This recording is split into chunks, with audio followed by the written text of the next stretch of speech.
সুপ্রিয় শিক্ষার্থীবৃন্দ, নিশ্চয়ই ভালো আছো। আমি তোমাদের জাকিয়া স্যার। আজকে তোমাদের প্রথমে বায়োলজি ক্লাস নিয়ে চলে আসছি। আজকেও আমরা পড়ব ইউনিট 4 এর উদ্ভিদ ও প্রাণী কোষ।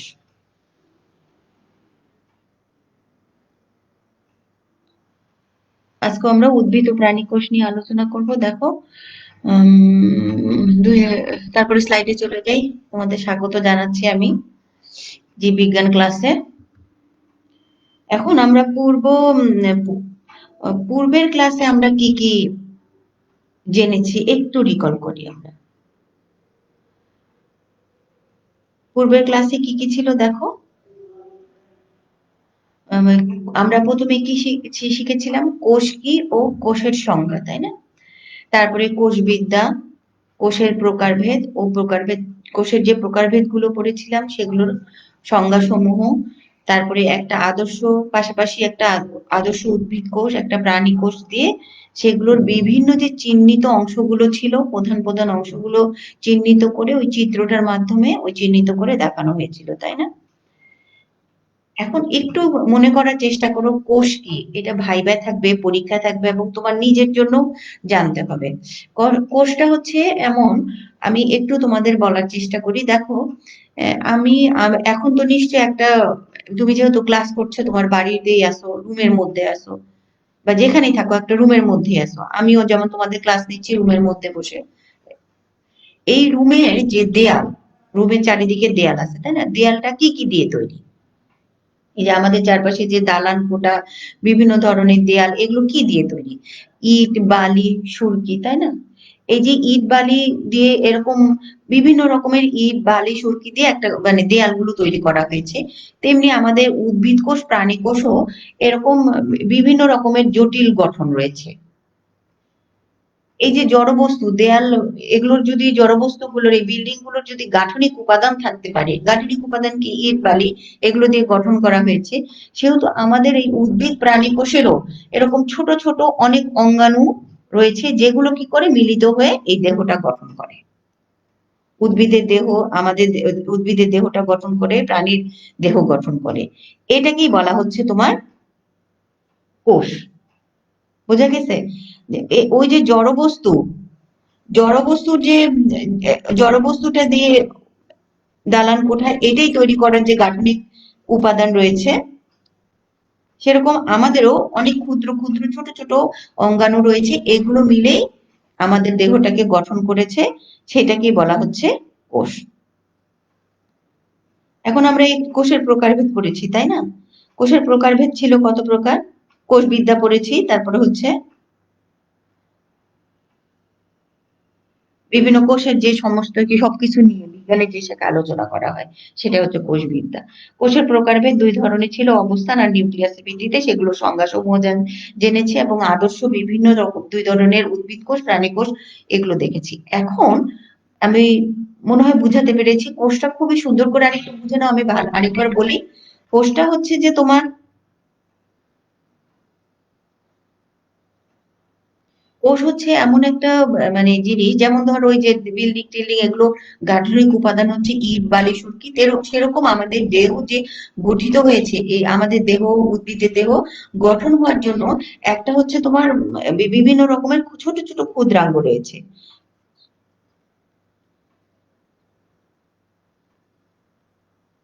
এই ক্ষুদ্রাঙ্গ গুলো গঠিত হয়ে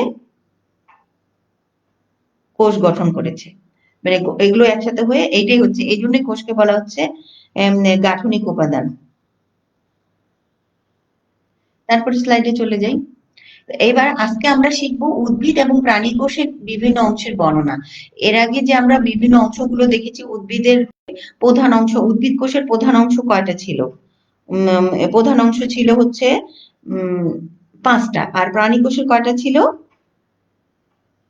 প্রাণী কোষের ছিল তোমার হচ্ছে 3টা, তাই না? এখন এভাবে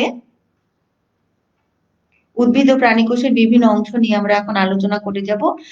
প্রথমে হচ্ছে তোমার একটা আদর্শ উদ্ভিদ কোষে 2টা অংশ থাকে। টোটাল উপাদান হচ্ছে 5টা, তার মধ্যে দেখো দুইটা অংশ আছে, একটা হচ্ছে সম্পূর্ণ উদ্ভিদ কোষটাকে চিন্তা করো, সেটা হচ্ছে দুইটা অংশ আছে, একটা হচ্ছে কোষ প্রাচীর আর একটা হচ্ছে প্রোটোপ্লাজম।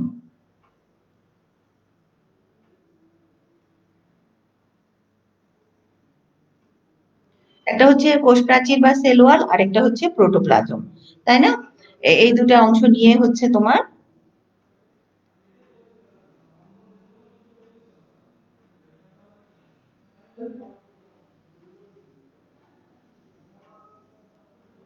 উদ্ভিদ কোষ গঠিত আমাদের, তাই না?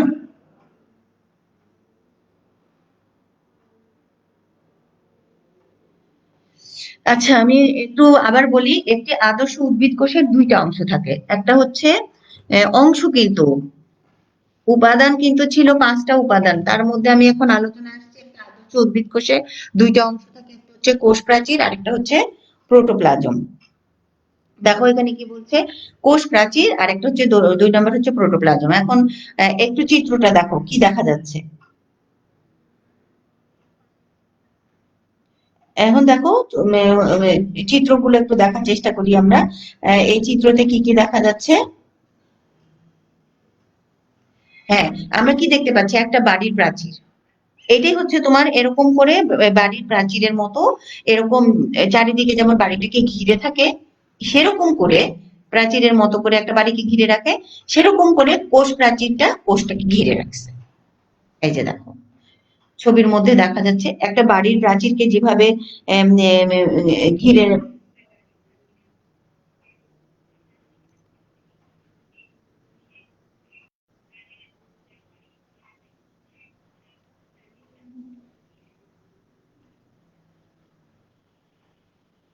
আচ্ছা, তারপরে মানে যেমন করে ঘিরে রাখে কোষ প্রাচীর, এখন এই কোষ প্রাচীরটা সম্বন্ধে আমরা জানবো।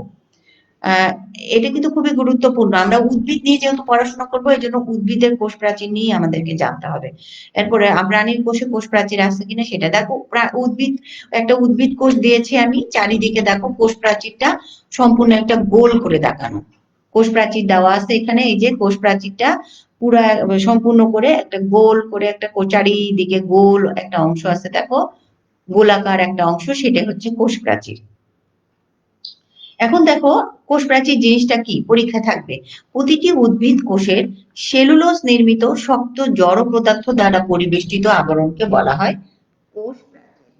সেলুলোজ দ্বারা গঠিত হবে। সেলুলোজ একটা একটা হচ্ছে উপাদান, উদ্ভিদের একটা রাসায়নিক উপাদান।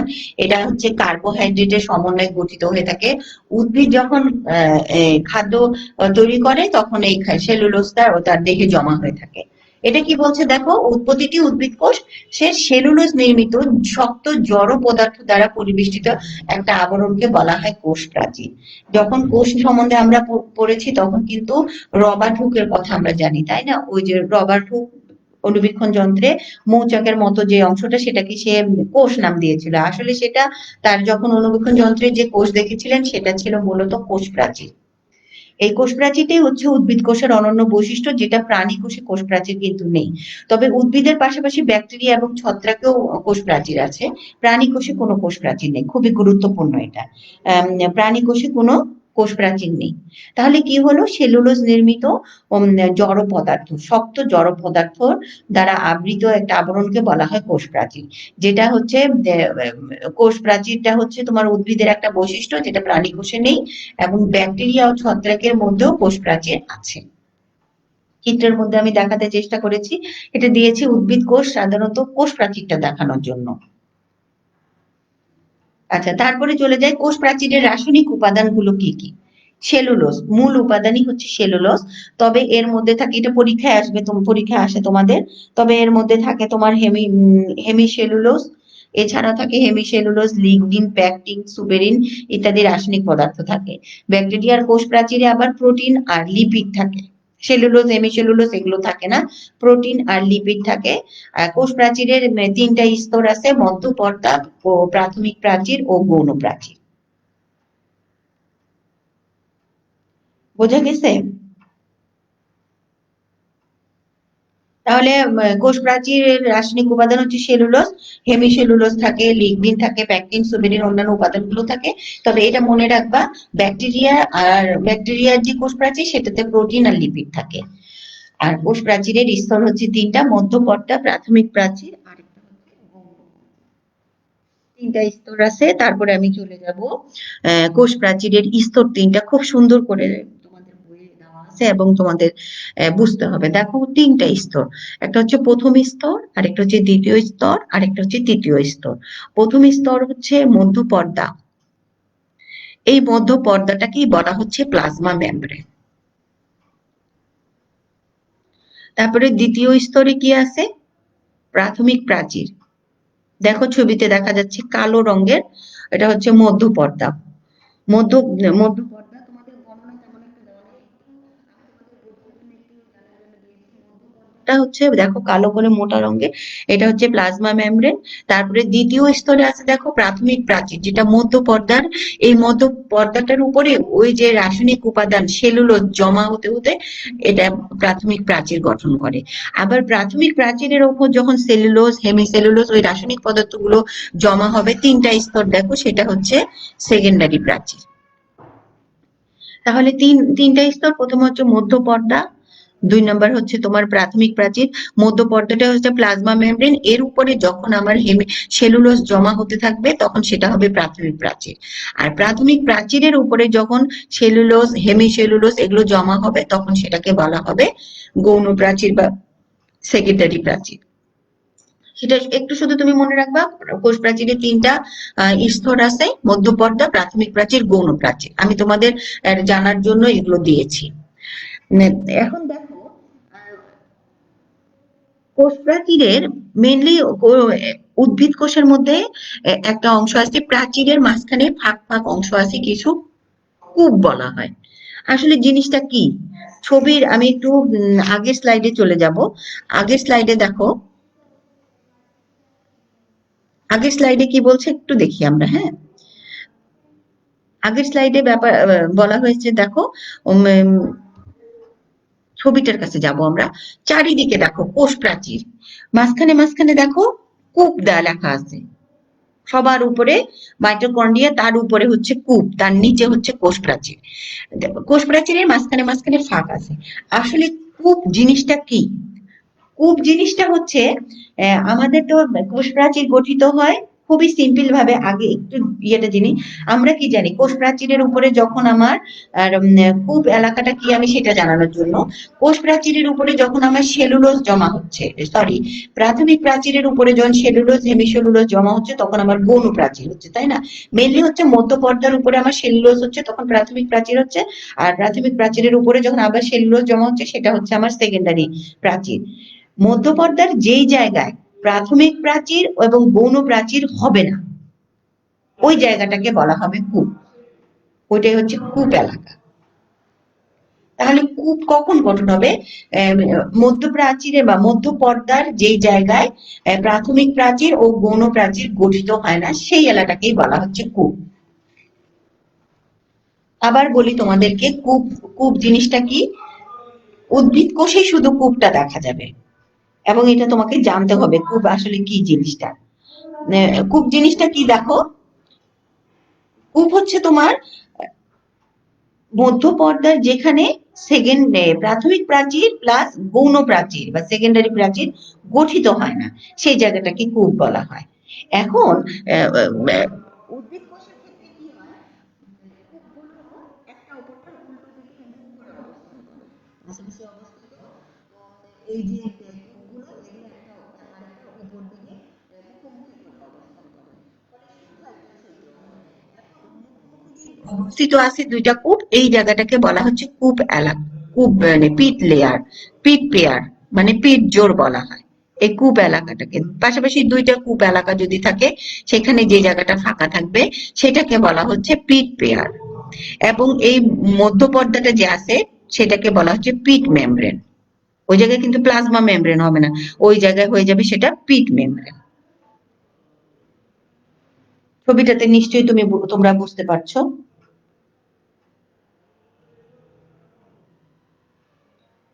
বোঝা যাচ্ছে এখন নিশ্চয়ই তোমাদের? তোমরা না বুঝতে পারলে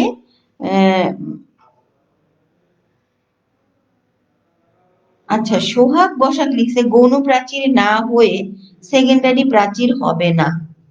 এটা তো ঠিক না। গৌণ প্রাচীরের ইংলিশটা হচ্ছে সেকেন্ডারি, গৌণর ইংরেজি হচ্ছে সেকেন্ডারি।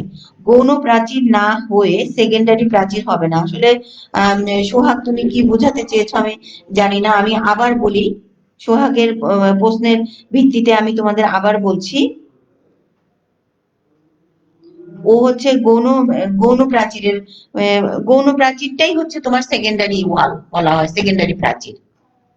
মানে প্রাথমিক প্রাচীরের উপরে যখন সেলুলোজ জমা হবে, হেমিসেলুলোজ যে রাসায়নিক পদার্থগুলো আছে এগুলো যদি জমা হয় তখন সেটা হবে গৌণ প্রাচীর। আর মধ্য পর্দার উপরে যদি সেলুলোজ জমা হয় সেটা হবে প্রাইমারি বা প্রাথমিক। প্রাথমিকের উপরে যখন সেলুলোজ জমা হবে তখন সেটা হবে সেকেন্ডারি। আর যখন ওই মধ্য পর্দাটার উপরে প্রাথমিক আর গৌণ জমা হবে না, প্রাচীরটা গঠন হবে না, সেই জায়গায় হচ্ছে কূপ হবে। কূপ দুইটা যখন মুখোমুখি অবস্থান করবে তখন ওখানে পিট জোড় বলা হবে। আর ওই পর্দাটাকে তখন মধ্য পর্দা না বলে তখন আমরা বলবো তাকে পিট মেমব্রেন। এবার বোঝা গেছে?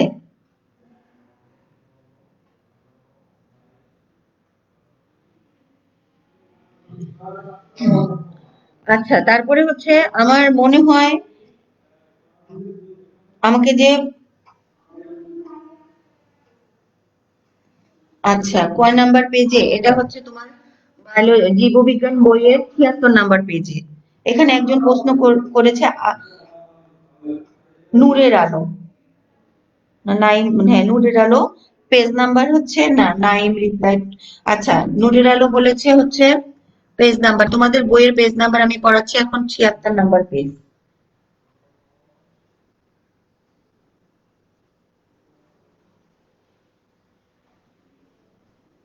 আচ্ছা, সেলুলোজ হেমি সেলুলোজ আমরা পরে জানবো, এগুলো শুধু মনে রাখো রাসায়নিক উপাদান যখন তোমাদের কেমিস্ট্রি পড়াবে। এগুলো হচ্ছে কার্বোহাইড্রেট, এখন গ্লিসারল আর কার্বোহাইড্রেটের সংযোগে সেলুলোজ হেমিসেলুলোজ গঠিত হয়।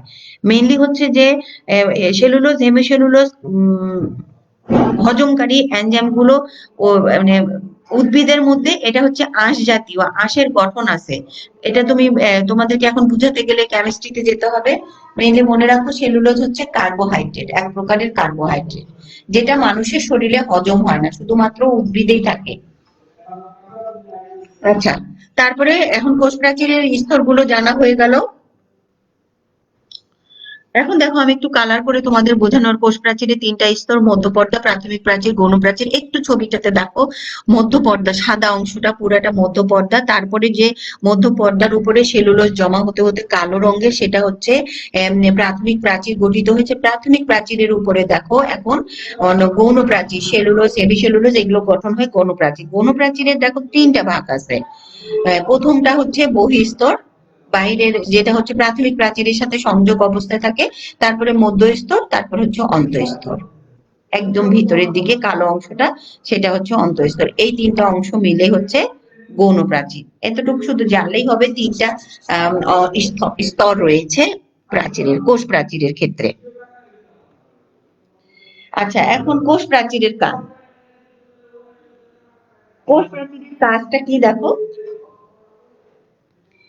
১ নম্বর হচ্ছে কোষের সুনির্দিষ্ট আকৃতি দান করা। একটা বিল্ডিং আমি তোমাদেরকে দেখিয়েছিলাম, দেখো একটা পুরা মানে তুমি যদি বিল্ডিং দিয়ে দেবো, পুরা দেয়াল দিয়ে একটা বাসা ঘিরে দাও, তাহলে তুমি বাসার একটা আকৃতি পেয়ে যাবে, চারকোণাকৃতি না ত্রিভুজাকৃতি না গোল আকৃতি। তোমার মতো করে তুমি যদি বিল্ডিংটাকে, তোমার প্রাচীরটাকে শেপ দাও তাহলে তুমি বুঝতে পারবা। এই কোষ প্রাচীর হচ্ছে আমাদের কোষগুলোকে এরকম গোলাকৃতির কোষ আমার, না হচ্ছে তোমার ডিম্বাকৃতির, না হচ্ছে লম্বাকৃতির। আমরা যখন কোষগুলো পড়বো দেখবা বিভিন্ন রকমের কোষ আছে, যেমন রক্তকণিকা, ত্বকের কোষটা একরকম, রক্তের কণিকার যে কোষ আছে সেটা একরকম, তারপর জাইলেম ফ্লোয়েম ভ্যাসেল এগুলো কোষগুলো আবার স্থায়ী কোষের আকৃতি একরকম, ভাজক কোষ, ভাজক টিস্যু, মানে এক একটা কোষের আকৃতি এক এক রকম হবে। কি কারণে? এই প্রাচীরের, কোষ প্রাচীরটার কারণে এই বিভিন্ন রকমের আকৃতি দান করে। ২ নম্বর দেখো, এখন আমরা সিম্পল ভাবে চিন্তা করো, বাহিরে আমরা যখন বাড়ির ঘরের আমাদের ঘরের ভিতরে থাকি, চারিপাশে দেয়াল আছে, ফলে কি হয়, আমাদের বাহিরে বিভিন্ন রকমের প্রতিকূল আবহাওয়া, তারপর বন্য প্রাণী, হিংস্র প্রাণী, বিভিন্ন রকমের খারাপ কিছু থেকে আমাদেরকে রক্ষা করে দেয়া বা আমাদের বাড়ির দেয়াল, তাই না? সেরকম করে কোষ প্রাচীর কি করে, বাহিরের আঘাত থেকে ভেতরে যে সজীব বস্তুগুলো আছে, একটা উদ্ভিদের দুইটা অংশ, তাই না, কোষ প্রাচীর আর প্রোটোপ্লাজম। তাহলে কোষ প্রাচীর কি করে, ওই প্রোটোপ্লাজমটাকে বিভিন্ন রকমের বাহিরের আঘাত থেকে ওটাকে রক্ষা করে থাকে। সেটা হচ্ছে আমার কোষ প্রাচীরের কাজ। 3 নম্বর দেখো, প্রয়োজনীয় শক্তি ও দৃঢ়তা প্রদান করে। আমার কোষগুলো যে কাজ করবে, আমার কোষ প্রাচীর যদি নরম হয় তাহলে ভেঙে ভেঙে যাবে।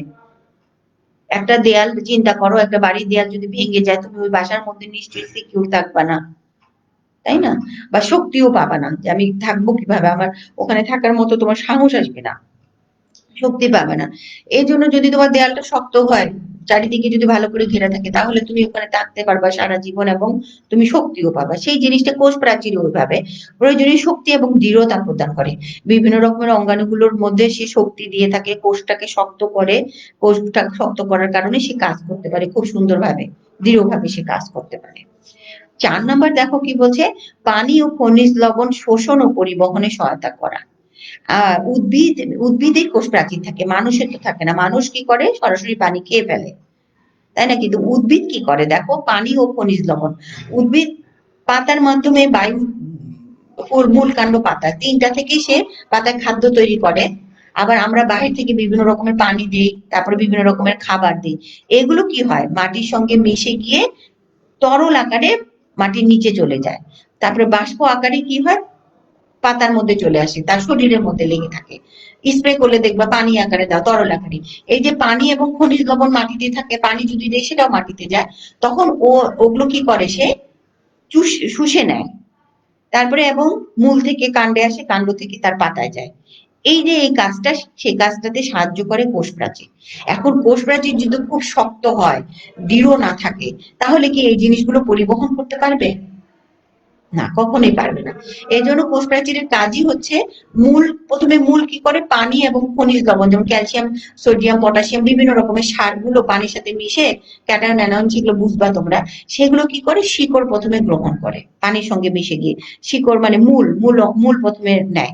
মূল কি করে, ওই কোষ প্রাচীরের মাধ্যমে, ওই কোষ প্রাচীর কি করে, মূল থেকে খাবারটাকে তখন হচ্ছে তোমার কাণ্ডতে নিয়ে আসে, কাণ্ড থেকে আবার পাতায় যায়। এইভাবে পানি ও খনিজ লবণ গুলোকে প্রথমে শোষণ করে কোষ প্রাচীর, তখন এই পরিবহন করে একটা থেকে আরেকটা অংশে নিয়ে যায়। এটাতে সাহায্য যখন যায়, কোষ প্রাচীর সেটাকে সহজ করে দিয়ে পরিবহনে সাহায্য করে। তারপরে 5 নম্বর কি বলছে, এক কোষকে অন্য কোষ হতে পৃথক করা যায়। উদ্ভিদের মধ্যে যেমন বিভিন্ন রকমের কোষ আছে, সেই কোষগুলোর বিভিন্ন রকমের আকার আকৃতি অনুযায়ী, এই জন্য কোষগুলোকে আলাদা আলাদা করে পৃথক আলাদা করা যায়। 6 নম্বর কি বলছে দেখো, প্রাণী কোষে কোনো কোষ প্রাচীর থাকে না। এটা খুবই গুরুত্বপূর্ণ, খুবই গুরুত্বপূর্ণ। প্রাণী কোষে কোনো কোষ প্রাচীর থাকে না, তার মানে যদি না থাকে এই কাজগুলো হয় না প্রাণীর মধ্যে। তাহলে আমাদের প্রথমে কি হলো, 1 নাম্বার হচ্ছে আকৃতি দান করে কোষ প্রাচীর। 2 নাম্বার, খুবই সিম্পল ভাবে আমরা মনে রাখবো, আকৃতি দেয়। 2 নাম্বার কি, বিভিন্ন রকমের আঘাত থেকে ভিতরের বস্তুগুলোকে রক্ষা করে। 3 নাম্বার কি করে, শক্তি দেয় এবং দৃঢ় করে রাখে কোষটাকে। 4 নাম্বার কি করে, বিভিন্ন রকমের অংশগুলোকে এক জায়গা থেকে আরেক জায়গায় পরিবহন করে নিয়ে যায় এবং আমাদের যে কোষগুলো আছে, একটা কোষ থেকে আরেকটা কোষকে আলাদা করতে পারে। এগুলো সব কোষ প্রাচীর কাজগুলো করে থাকে। আর একটা ইম্পর্টেন্ট কাজ হচ্ছে, ওর প্রাণী কোষে কোনো ওর কাজ নেই, তাই বলা হয়েছে প্রাণী কোষে কোষ প্রাচীর থাকে না।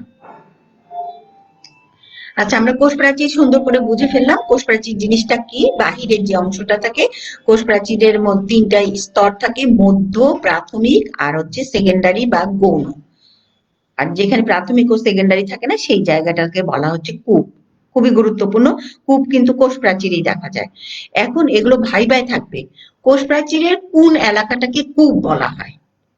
কূপ কি কোষ প্রাচীরের মধ্যে না কোষ প্রাচীরের বাহিরে? তোমরা তখন বলবে কোষ প্রাচীরের মধ্যে। কূপ হচ্ছে মধ্য, কোষ প্রাচীরের যেহেতু 3টা স্তর, মধ্য স্তর, মধ্য স্তরে যখন প্রাথমিক স্তর ও গৌণ স্তর গঠন হবে না, সেই এলাকাটাকেই বলা হবে, এলাকাটাকে বলা হবে কূপ বা কূপ এলাকা। এটাই। তারপর কোষ প্রাচীরের কাজগুলো আকৃতি দেয়, শক্তি দেয়, এইসব।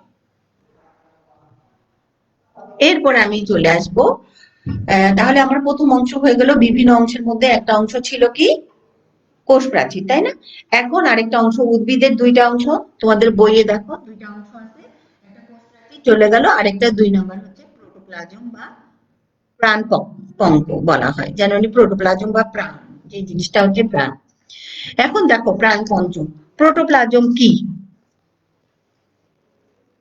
প্রোটোপ্লাজম আমাদের জিনিসটা কি?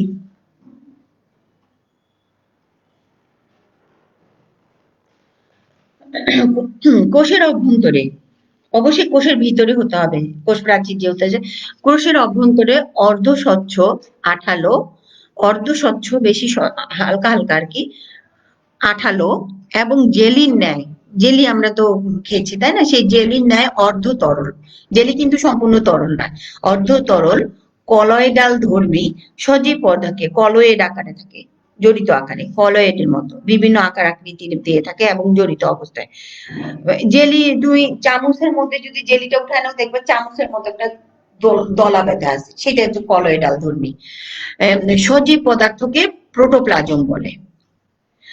তাহলে কি হলো, প্রোটোপ্লাজম জিনিসটা কি? অর্ধস্বচ্ছ, আঠালো, আঠা টাইপের। তুমি জেলির কথাই চিন্তা করো, সবসময় জেলিটাকে মনে করো, ওরকম জিনিসটাই আমাদের শরীরের মধ্যে আছে, অর্ধস্বচ্ছ, আঠালো এবং জেলির ন্যায় অর্ধ তরল। তরল মানে একদম তোমার তেলের কথা চিন্তা করলে এটা তরল, আর এই জন্য জেলির কথা চিন্তা করলে সেটা অর্ধ তরল, কলয়েডাল ধর্মী, কলয়েড মানে যেভাবে রাখবা জেলি সেরকম আকার ধারণ করবে, যদি মুঠের মধ্যে রাখবো দেখবো মুঠের মতো করে রাখছে, চামচ উঠালে এটা হচ্ছে কলয়েডাল ধর্মী সজীব পদার্থকে প্রোটোপ্লাজম বলে।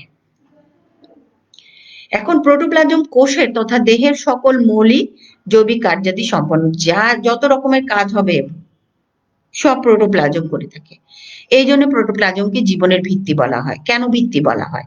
কোষের বা দেহের সব রকমের মৌলিক জৈবিক কাজগুলো সম্পন্ন করে থাকে, যত রকমের কাজ আছে সেটা হচ্ছে প্রোটোপ্লাজমের মধ্যেই হয়ে থাকে। উদ্ভিদের ক্ষেত্রে খাদ্য তৈরি করা, তারপর যিনি বিভিন্ন রকমের বিনিময় করা, সবকিছু এই প্রোটোপ্লাজমের মধ্যে হয়ে থাকে। আর প্রোটোপ্লাজমটা হচ্ছে একটা প্রাণ। আগেই দেখো, আগেই বলা হয়েছে, আগেই আমরা জানি যে প্রোটোপ্লাজম হলো প্রাণের বাসা, যেখানে প্রাণটা থাকে। প্রোটোপ্লাজম নরম হয়, জেলির মতো দেখতে। দুইটা অংশ প্রোটোপ্লাজম, একটা হচ্ছে ঘন, যার নাম হচ্ছে নিউক্লিয়াস, আর নিউক্লিয়াসকে ঘিরে যে পাতলা আঠালো পদার্থটা দেখা যায় সেটার নাম হচ্ছে সাইটোপ্লাজম। এখন একটা প্রাচীর দ্বারা, প্রোটোপ্লাজম একটা প্রাচীর দ্বারা বেষ্টিত থাকে, সম্পূর্ণ অংশটাকে বলা হয় কোষ, আর প্রাচীরটাকে বলা হয় কোষ প্রাচীর। একটু আবার ভালোভাবে চিন্তা করি, আমরা একটা উদ্ভিদ কোষ দেখেছি তাই না, ওই যে উদ্ভিদ কোষের চারিদিকে যে প্রাচীরটা সেটা কোষ প্রাচীর, আর বাদ বাকি যে কোষের যে অংশটা, যা যা অংশ আমরা জানি সবগুলোই হচ্ছে প্রোটোপ্লাজম, আর ওই প্রোটোপ্লাজমটাই হচ্ছে প্রাণ। উদ্ভিদের দুইটা অংশ, কোষ প্রাচীর, প্রোটোপ্লাজম। আবার প্রোটোপ্লাজমের হচ্ছে দুইটা অংশ, একটা হচ্ছে নিউক্লিয়াস আর হচ্ছে সাইটোপ্লাজম, আমরা জানবো। তারপরে একটু প্রাথমিকভাবে জেনে রাখি, নিউক্লিয়াস আর সাইটোপ্লাজম এই দুইটা অংশ নিয়ে হচ্ছে আমার প্রোটোপ্লাজম।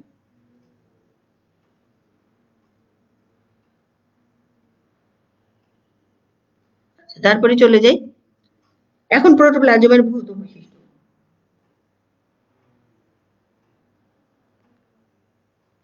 ভৌত বৈশিষ্ট্য কি কি? একটা জিনিস থাকে প্রোটোপ্লাজম জিনিসটা, যে সেই জিনিসটা হচ্ছে কি দিয়ে তৈরি, সে দেখতে কেমন, তার কাজ কি। ভৌত মানে হচ্ছে সে দেখতে কেমন, রাসায়নিক বৈশিষ্ট্য হচ্ছে সে কি কি দিয়ে তৈরি, আর জৈবিক বৈশিষ্ট্য সে কি কি কাজ করে। এখন দেখো ভৌত বৈশিষ্ট্য, আমাদের প্রোটোপ্লাজমটা দেখতে কেমন আমরা আগেই পড়েছি, অর্ধস্বচ্ছ, বর্ণহীন। অর্ধস্বচ্ছ কারণেই বর্ণ থাকবে না, বর্ণহীন হবে, জেলির মতো অর্ধতরল। জেলি মানে অর্ধতরল, আর জেলি তো আঠালোই। খুবই এটুক তুমি মনে রাখলেই হবে, অর্ধস্বচ্ছ। অর্ধস্বচ্ছ কারণে মানে সব সম্পূর্ণরূপে সাদা নয়, তাহলে বর্ণহীন। আর জেলির মতো, জেলি যেহেতু অর্ধতরল আর আঠালো, তাই অর্ধতরল আঠালো পদার্থ। তারপরে দেখো এটা হচ্ছে দানাদার ও কলয়েড ধর্মী, দানার মতো এবং কলয়েড ধর্মী। এটা কি বলছে, কোষস্থ পরিবেশ অনুযায়ী জেলি থেকে তরলে এবং তরল থেকে জেলিতে পরিবর্তিত হতে পারে। জেলি থেকে তরল, জেলি মানে অর্ধতরল, অর্ধতরল থেকে তরল হবে কোষের পরিবেশ অনুযায়ী, মানে কোষ কোন জায়গাতে আছে সেই অনুযায়ী জেলি থেকে তরল, তরল থেকে জেলি হতে পারে। তার মানে আমার রক্তের যে কোষে যে প্রোটোপ্লাজম বা যেটা থাকবে, প্রোটোপ্লাজমের যে জিনিসটা, সেটা আবার ত্বকের প্রোটোপ্লাজম সেটা এক এক রকম হবে, এই জিনিসটাই বলছে। তারপরে 4 নম্বর দেখো, প্রোটোপ্লাজমের আপেক্ষিক গুরুত্ব পানির থেকে বেশি।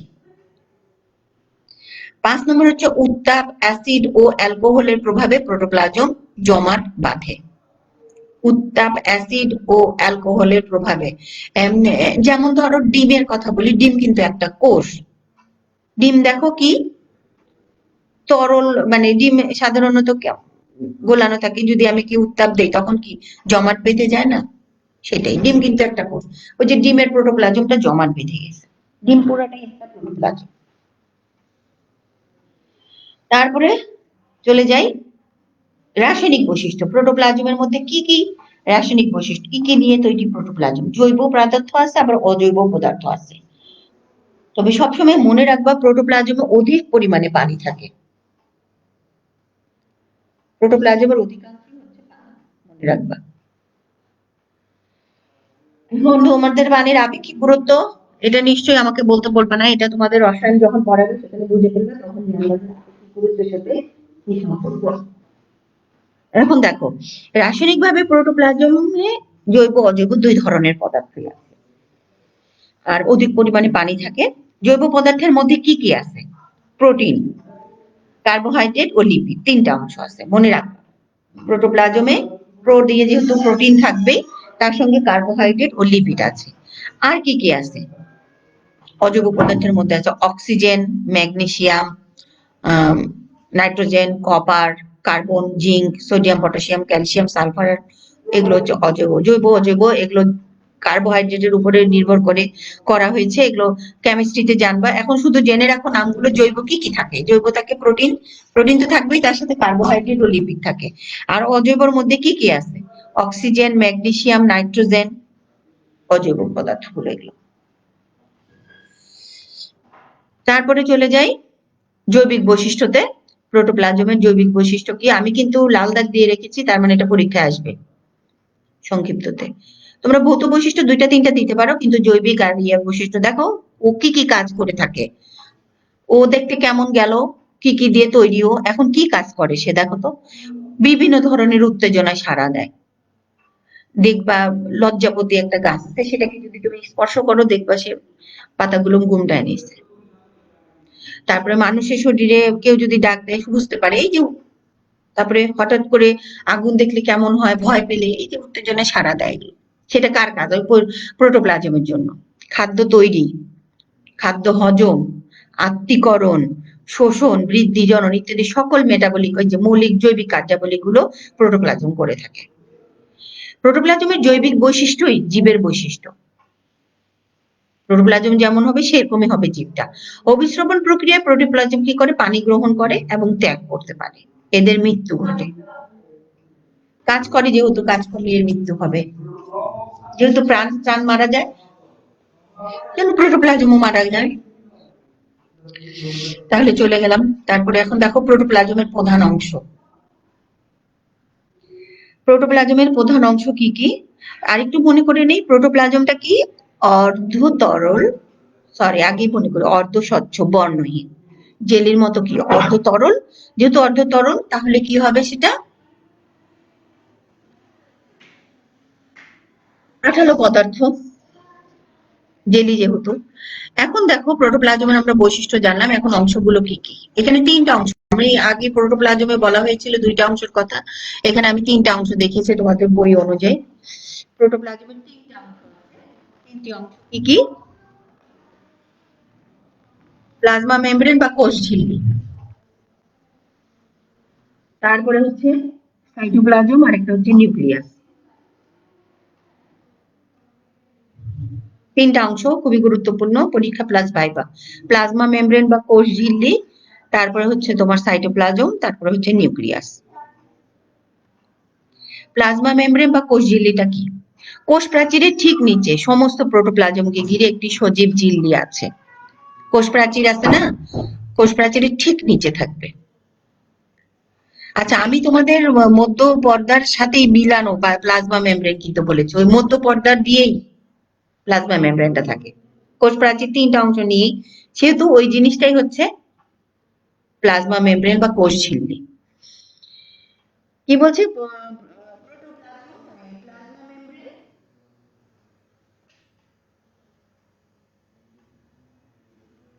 কোষ প্রাচীরের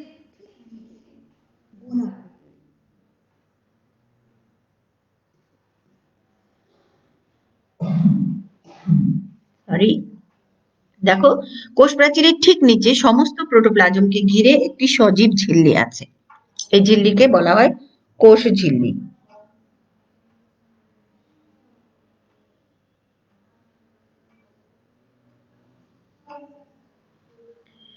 একে প্লাজমা মেমব্রেন, প্লাজমা লেমা, সাইটোমেমব্রেনও বলা হয় থাকে, তিনটা নাম আছে। বর্তমানে একে বায়ো মেমব্রেনও সবাই বলা।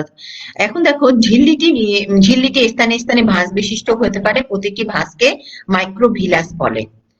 আর মাইক্রোভিলাসকে পিনোসাইটিক ফোস্কা বলা হয়। কোষের অভ্যন্তরে যখন সে থাকে, ভাঁজ হয়ে থাকলে তাকে মাইক্রোভিলাস বলা হয়।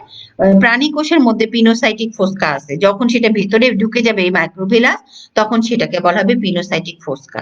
তার মানে হচ্ছে প্লাজমা মেমব্রেনে কিন্তু আমার কূপ ওই জায়গাটাতেই আছে,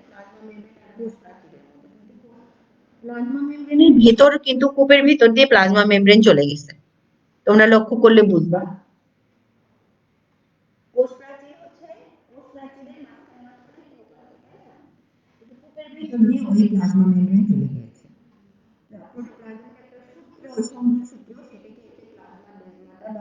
প্লাজমা লেমা বা প্লাজমা মেমব্রেন, সাইটোমেমব্রেন, প্লাজমা লেমা, এটাই বলা হয়। এটি কোষ প্রাচীরের নিচে দেখা যায়। এখন দেখো, প্লাজমা মেমব্রেনের গঠনটা কি, কিভাবে গঠিত হয়। সাধারণত লিপিড এবং প্রোটিন দিয়ে তৈরি হয়ে থাকে। বিভিন্ন বিজ্ঞানী বিভিন্ন রকমের মডেল প্রস্তাব করেছে এই কোষ ঝিল্লির। এক এক রকম বিজ্ঞানী বিভিন্ন রকমের বিভিন্ন ইয়ে করে বলে। তবে বিজ্ঞানীদের মতে দেখো কি বলেছে, লিপিডের অণুগুলো দুটি স্তরে সাজানো থেকে ঝিল্লি এর কাঠামো গঠন করে। দুইটা স্তর, লিপিড গুলো দুইটা স্তরে সাজানো থাকবে এবং লিপিড কাঠামোর মধ্যে প্রোটিন অণুগুলো অবস্থান করবে। ওই যে দুই স্তরে লিপিড গুলো সাজানো থাকবে, ওই লিপিডের মধ্যেই প্রোটিন গুলো থাকবে। কোষ ঝিল্লিটা মোটামুটি এইভাবে গঠিত। দুইটা জিনিস থাকে, একটা হচ্ছে লিপিড থাকে, একটা প্রোটিন থাকে। লিপিডটা দুই স্তরে থাকে আর ওই লিপিডের মাঝখানে মাঝখানে প্রোটিন থাকে। এখন আমাদের আমাদের এখানে বিভিন্ন রকমের মডেল আছে, সেই মডেলগুলো একটু দেখি। ড্যানিয়েল ড্যাপসনের model, fluid mosaic model, unit membrane model 1, তারপর হচ্ছে বেনসনস মডেল। এখানে এগুলো হচ্ছে উল্লেখযোগ্য। এগুলোর মধ্যে ফ্লুইড মোজাইক মডেলটা সর্বজন গ্রহণযোগ্য, সবসময় এটা সবাই গ্রহণ করে থাকে। তাহলে বিভিন্ন রকমের মডেল আছে, একটা হচ্ছে Daniel Davson model, fluid mosaic model, unit membrane model 1, Benson's model. এখন এগুলোর মধ্যে ফ্লুইড মোজাইক মডেলটা সবচেয়ে গ্রহণযোগ্য এবং এটা তোমাদের পরীক্ষা থাকে এবং তোমাদের এটা আমি শেখাবো, এই মডেলটা এখন জানাবো। এখন দেখো, দুই ধরনের মডেল আছে তোমাদের বইয়ে। ড্যানিয়েল ড্যাপসনের মডেলটা একটু জানবো আমরা, তবে এটা অত গুরুত্বপূর্ণ না। ড্যানিয়েল ড্যাপসনের মডেলটাকে মেইনলি বলা হচ্ছে স্যান্ডউইচ মডেল নামে এটা পরিচিত। কোষ ঝিল্লির গঠন ব্যাখ্যা করতে গিয়ে ড্যানিয়েল আর ড্যাপসন এটা একটা মডেল দেন, সেটা স্যান্ডউইচ মডেল নামে পরিচিত। তাদের মধ্যে কি বলছে, ঝিল্লিটা দ্বিস্তর বিশিষ্ট, প্রতি স্তরে প্রোটিন এবং লিপিড উপস্তর আছে। দ্বিস্তর বিশিষ্ট ঝিল্লির উপর ও নিচে প্রোটিন স্তর এবং মাঝখানে লিপিড স্তর আছে। ছবিতে আমি দেখিয়েছি, দেখো কালার করে। দুইটা স্তর, একটা হচ্ছে আমরা বলেছি কোষ ঝিল্লি সবসময় দুইটা স্তর থাকে, একটা হচ্ছে লিপিড আর একটা হচ্ছে প্রোটিন। স্যান্ডউইচের মতো কি বলছে, দুইটা স্তর, উপরে আর নিচে হচ্ছে প্রোটিনের স্তর আছে আর মাঝখানে হচ্ছে লিপিডের স্তর আছে। দুই স্তর বিশিষ্ট লিপিড আছে, দুইটা স্তর, নিচে আর উপরে প্রোটিন স্তর আর মাঝখানে লিপিড। স্যান্ডউইচে যেমন উপরে আর নিচে ব্রেড দেওয়া হয় আর মাঝখানে বিভিন্ন রকমের উপাদান দিয়ে তৈরি করা হয়, সেই উপাদানটা হচ্ছে লিপিড, আর উপরের যে ব্রেড দুইটা সেটা হচ্ছে প্রোটিনের স্তর। স্যান্ডউইচের মতো তাই। এখন এখানে দেখো, আমি দুইজনকে দেখিয়েছি, এই দুজন বিজ্ঞানী কারা, তারা কি আবিষ্কার করে, আর এই চিত্রটা কিসের, সেটাই এটাই গুরুত্বপূর্ণ। এটাই হচ্ছে মেইনলি ফ্লুইড মোজাইক মডেল। চিত্রটা দেখো, এটাই হচ্ছে ফ্লুইড মোজাইক মডেল। ফ্লুইডের মধ্যে যদি মোজাইক মতো সাজানো আছে, সেজন্য এটাকে ফ্লুইড মোজাইক মডেল। পানি, ফ্লুইড মানে হচ্ছে পানির মধ্যে মোজাইক রেখে দিলে যেরকম দেখাবে, সেটা হচ্ছে ফ্লুইড মোজাইক। এখানে দুইজন এই মডেলটা দিয়ে, এরা দুজন বিজ্ঞানী, এরা হচ্ছে এই মডেলটা দিয়েছে, সিঙ্গার এবং নিকোলস, দুইজন, এস জে সিঙ্গার আর জি এল নিকোলস, এরা দুইজন মিলে এই মডেলটা আবিষ্কার করেছে। এটাই আধুনিক সর্বজন মডেল এটা। এখন এক কথায় এই মডেলটার মেইন জিনিসটা কি, মূল কথাটা কি এই মডেলের? এই মডেলের মূল কথাটা হচ্ছে, এখানে কোষঝিল্লি দুইটা স্তর, সবসময় মনে রাখ কোষঝিল্লিতে দুইটা জিনিস থাকে, একটা হচ্ছে লিপিড আর একটা হচ্ছে প্রোটিন, তাই না? এখন এই যে লিপিডটা আছে, সেটা হচ্ছে ফসফোলিপিড দিয়ে গঠিত ফ্লুইড মোজাইক মডেলের মধ্যে, সর্বজন গ্রাহ্য ফসফোলিপিড আর প্রোটিনের মোজাইক। এখানে ওটা ছিল, স্যান্ডউইচটা ছিল লিপিড ও প্রোটিন, আর এটা হচ্ছে ফসফোলিপিড ও প্রোটিন। প্রত্যেকটা স্তরে ফসফোলিপিড দিয়ে গঠিত প্রত্যেকটা স্তর, আর প্রোটিন অনেকগুলো ফসফোলিপিডের মধ্যে বিক্ষিপ্ত অবস্থায় থাকে, আর এর মধ্যে কার্বোহাইড্রেট ও অন্যান্য উপাদান এগুলো এলোমেলো ভাবে থাকে জিনিসগুলো। মূল জিনিস হচ্ছে ফসফোলিপিড আর প্রোটিন। ফসফোলিপিডের দুইটা স্তর থাকে, আর প্রোটিন গুলো ওর মধ্যে বিক্ষিপ্ত অবস্থা থাকে, অন্যান্য উপাদানগুলো এর মধ্যে থাকে। এখানে দেখো চারটা জিনিস আছে, একটা উপাদান হচ্ছে চারটা ফ্লুইড মোজাইকের, একটা হচ্ছে লিপিড বাইলেয়ার, ওই যে ফসফোলিপিড, আর হচ্ছে মেমব্রেন প্রোটিন, আর গ্লাইকোক্যালিক্স আর কোলেস্টেরল, এগুলো ওই লিপিড বাইলেয়ার আর প্রোটিন, এই তিনটা, 2, 3, 4, এই তিনটা ওই লিপিড বাইলেয়ারের মধ্যে বিক্ষিপ্ত আকারে থাকে, কোথাও থাকে কোথাও থাকে না, এইভাবে ছড়ানো ছিটানো অবস্থায় থাকে। মূল জিনিস, মূল কথাটা কি? মূল কথা হচ্ছে দুইটা দুইটা স্তরে বিন্যস্ত থাকে, প্রত্যেকটি স্তর ফসফোলিপিড দিয়ে গঠিত, এবং ওই স্তরের মধ্যে যে ঝিল্লিটা আছে, তার মধ্যে প্রোটিন গুলো বিক্ষিপ্ত অবস্থায় থাকে, ফসফোলিপিড স্তরে প্রোটিন গুলো বিক্ষিপ্ত অবস্থায় থাকে, এবং কার্বোহাইড্রেট সহ অন্যান্য উপাদানগুলো এগুলো এলোমেলো ভাবে মিশে থাকতে পারে, কোথাও থাকে কোথাও থাকতে পারে না। এটাই হচ্ছে ফ্লুইড মোজাইকের মূল কথা। এখন দেখো প্রথম অংশটা কি, 1 নম্বর হচ্ছে লিপিড বাইলেয়ার, এটা পরীক্ষা থাকবে। লিপিড বাইলেয়ার মূল কথাটা একটু লিখবা এক লাইনে। মূল কথাটা হচ্ছে, এই মডেল অনুসারে কোষঝিল্লি দুই ধরনের স্তর থাকে, একটা হচ্ছে ফসফোলিপিড আর একটা হচ্ছে প্রোটিন। প্রতিটি স্তর ফসফোলিপিড দিয়ে গঠিত, এবং প্রোটিন গুলো ফসফোলিপিডের, ছবিটা দেখলেই বুঝতে পারছো। দেখো এখানে ফসফোলিপিডের দুইটা স্তর আছে, এর মধ্যে প্রোটিন গুলো দেখো, অন্তর্নিহিত প্রোটিন, আন্তঃঝিল্লি প্রোটিন, প্রান্তীয় প্রোটিন, গ্লাইকোলিপিড, গ্লাইকোপ্রোটিন, সবগুলো ছড়ানো ছিটানো অবস্থায় আছে, সেটাই বলেছে এখানে। লিপিড বাইলেয়ারের ক্ষেত্রে ফসফোলিপিড দিয়ে তৈরি, ও তো ফসফোলিপিডটাই মেনলি লিপিড বাইলেয়ার। প্রতিটি ফসফোলিপিডে এক অণু গ্লিসারল, এবং গ্লিসারলের সাথে দুটি নন পোলার ফ্যাটি অ্যাসিড লেজ এবং একটি পোলার ফসফেট মাথা থাকে, আমি আলাদা করে দেখিয়েছি। লেজ আর হচ্ছে মাথা, লাল অংশটা দেখো মাথা, এটি হচ্ছে ফসফোলিপিড, মাথা থাকে। আর দুইটা নন পোলার ফ্যাটি, নন পোলার কেন, এটা পানি গ্রহণ করে না, আর মাথাটা হচ্ছে পানি গ্রহণ করে, এই জন্য পোলার, নন পোলার। আর এবং লেজগুলো একে অন্যের দিকে মুখোমুখি করে অবস্থান করে, এটাই হচ্ছে লিপিড বাইলেয়ার। 2 নম্বর কি দেখো, মেমব্রেন প্রোটিন। 3 ধরনের প্রোটিন থাকে, যদিও এটা বর্ণনাতে শুধু 3 ধরনের প্রোটিন মনে রাখবা। একটা হচ্ছে অন্তর্নিহিত প্রোটিন, যেটা হচ্ছে উভয় সারফেসে থাকবে। উভয় সারফেস বলতে দুইটা স্তর না, দুইটা স্তরেই থাকবে অন্তর্নিহিত প্রোটিন। প্রান্তীয় প্রোটিন হচ্ছে শুধুমাত্র একটা ঝিল্লি, যে এগুলো ঝিল্লির সারফেসে থাকবে, একটা যে কোনো এক পাশে থাকবে। আর আন্তঃঝিল্লি প্রোটিন হচ্ছে লিপিড যেখানে আছে সেই জায়গায় থাকবে, লিপিডের জায়গায়। শুধু মনে রাখতে হবে 3 ধরনের প্রোটিন আছে, অন্তর্নিহিত প্রোটিন, প্রান্তীয় প্রোটিন, আর একটা হচ্ছে আন্তঃঝিল্লি প্রোটিন, মেমব্রেন প্রোটিন 3টা। তারপরে চলে যাই গ্লাইকোক্যালিক্স, আর একটা হচ্ছে কোলেস্টেরল। গ্লাইকোক্যালিক্সটা কি, ঝিল্লির উপরে একটা চিনির স্তর, যেহেতু গ্লুকোজের সাথে মিলিত হয়েছে প্রোটিন আর লিপিড। এখন এই গ্লাইকোপ্রোটিন এবং গ্লাইকোলিপিডকে বলা হয় গ্লাইকোক্যালিক্স। এখানে দেখো আলাদা করে গ্লাইকোলিপিড আর গ্লাইকোপ্রোটিন দেখানো হয়েছে। প্রোটিনের মধ্যে আছে গ্লাইকোপ্রোটিন, আর লিপিডের মধ্যে আছে গ্লাইকোলিপিড। মানে দুইটা স্তরেই হচ্ছে ফসফোলিপিডের বাইলেয়ার, দুই স্তর যেহেতু বাইলেয়ার, এই স্তরগুলোর মধ্যেই প্রোটিন এবং অন্যান্য উপাদানগুলো বিক্ষিপ্ত আকারে আছে। প্রোটিনগুলো 3টা প্রোটিন পাওয়া গেছে। এই প্রোটিনের মধ্যে আবার ওই লিপিড আর প্রোটিন মিলে একটা হচ্ছে গ্লাইকোক্যালিক্স, এগুলো পাওয়া যাচ্ছে। লিপিডের মধ্যেও আছে আবার প্রোটিনের মধ্যেও। এখন ওই লিপিড আর প্রোটিন দুটোকে, গ্লাইকোলিপিড আর গ্লাইকোপ্রোটিনকে আমি একসঙ্গে বলবো গ্লাইকোক্যালিক্স। আর 4 নম্বর হচ্ছে কোলেস্ট্রল, মাঝে মধ্যে কালো রঙের দাগ দেয়া, সেটা হচ্ছে কোলেস্ট্রল। এগুলো কোলেস্ট্রল প্রাণী কোষের তুলনায় উদ্ভিদ কোষে কম থাকে কোলেস্ট্রল। পানিতে প্রাণী কোষে কোলেস্ট্রল থাকার কারণে মানুষ এত মোটা হয়, এই কোলেস্ট্রলের কারণে কোষের মধ্যে কোলেস্ট্রল গিয়ে জমা হচ্ছে, উদ্ভিদে কম থাকে। দেখো বিক্ষিপ্ত আকারে 2-3টা দেখানো হয়েছে। এখন এখানে ফ্লুইড মোজাইক কেন বলা হয়েছে?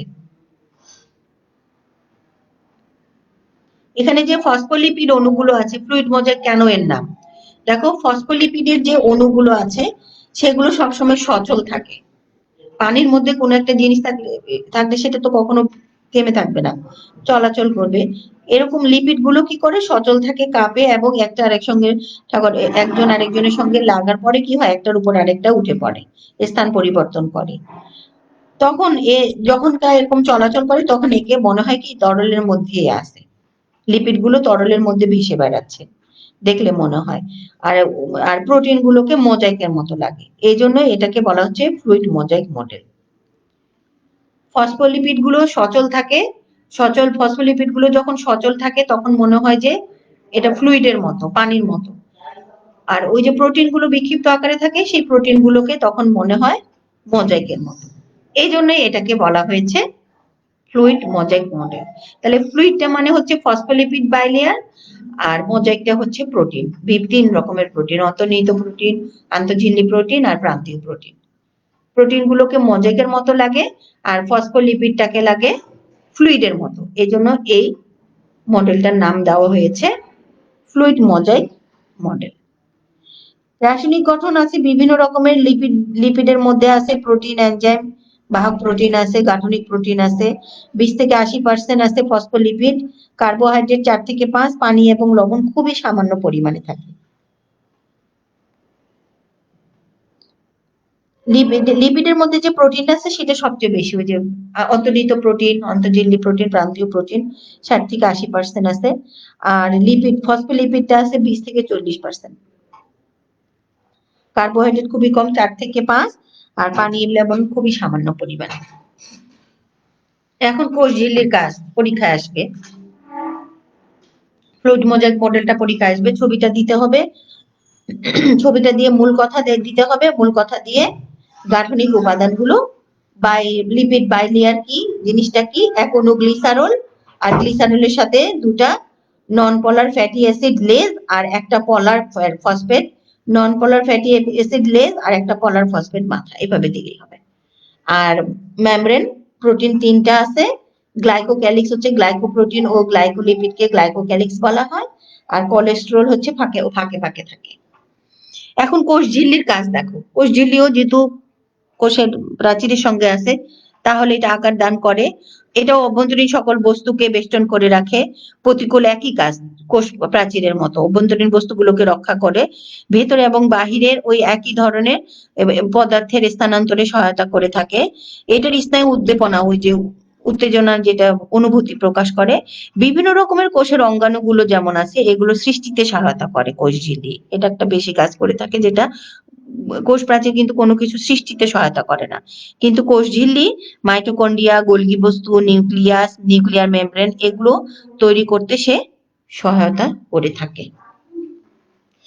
তাহলে আজকে এই পর্যন্তই, ধন্যবাদ, সবাই ভালো থাকবা। যতটুকু প্রশ্ন করা গেছে, আমরা 79 পেজ পর্যন্ত পড়ে ফেলেছি। এরপরে তোমরা পেজগুলো বের করবা, তোমরা বারবার পেজ নাম্বার জানতে চাও। বুঝতে অসুবিধা হচ্ছে কিনা সেটা তো জানাও না, বুঝতে পারো কিনা তাও তো রেসপন্স করো না। কোনো প্রশ্ন থাকলে অবশ্যই প্রশ্ন করবে।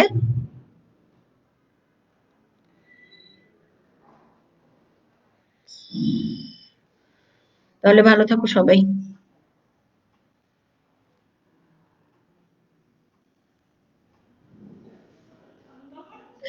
খুবই